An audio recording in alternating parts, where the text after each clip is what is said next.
the insights as well. Thank you very much for speaking to us. And in fact, with that, I also have my guest, Mr. Sanjeev Srivastava, joining me this time. Mr. Srivastava, there has been much talk over how this is going to be now shaping the Indian and the UK economy. One important and crucial and also, in fact, much less talked about takeaway that I would like to hear from you about this FTA and the noise around the FTA that one needs to understand. Well, I think, first of all, a very good morning to you. Good morning to my fellow panelists and to all the viewers. This FTA, as we have all discussed thus far, is very significant. And it is going to be beneficial for both the economies. It is going to be creating a win-win situation for both the economies. And that is what is very much required, and it is the need of the hour. And certainly, as Pathikrit has said, that it will give a message all across, particularly to the United States of America, that a trade deal, a good trade deal, can be negotiated despite having a different perspective on certain issues, and a win-win situation could be created. And that is what a message this trade deal is going to give to other countries, those who are negotiating with such a deal with India. And obviously, this is going to be enormously beneficial for both Indian and British economies. And Indian economy, obviously, India will get 99% duty-free access, and Britain is going to be getting about 90% duty-free access, and that is a huge concession and a win-win situation for both the countries.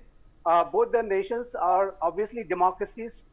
They have shared values, shared interests, shared opportunities, shared challenges. And I'm sure that this growing partnership, this economic partnership, will overall enhance the strategic partnership what we have with the United Kingdom. And the one aspect I would like to emphasize, and that this relationship between India and the UK is going to be a consequential relationship for the Indo-Pacific region, because this region, Indo-Pacific region, is the most happening and the most dynamic region of the world in the 21st century. And it is a very important region for Britain too. Britain has its own Indo-Pacific strategy.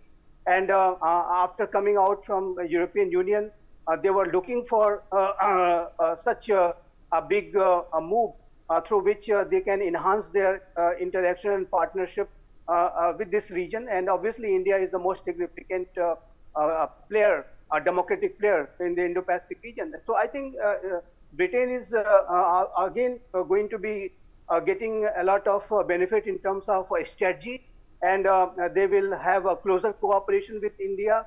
And obviously, if India is the fastest growing major economy at this point of time, and in such a scenario, both Britain will be having a lot of gains and a lot of benefits in terms of their Indo-Pacific strategy.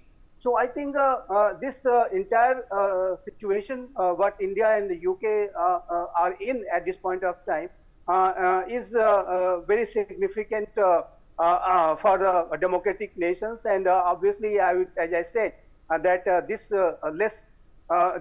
part should also be emphasized, that what kind of implications this India-UK growing strategic relationship, economic relationship, will have this implication for the Indo-Pacific region. And the entire scenarios what we are seeing in the Indo-Pacific region, and a kind of a challenge China might pose in future. So to deal with such a situation, such strategic challenges, both the nations and they're coming together in this way too, through economic partnerships too, is significant. So in my perspective, this is a very important visit. And when Prime Minister Narendra Modi will meet Prime Minister Starmer, they will discuss whole range of issues: defense, security, Indo-Pacific strategy, and obviously the trade and economy and other key sectors will certainly be discussed. But overall, I see a very historic visit, and when this kind of trade agreement is going to be signed, it is a landmark development for India United Kingdom strategic partnership. All right, Mr. Sanjeev Srivastava, thank you very much for joining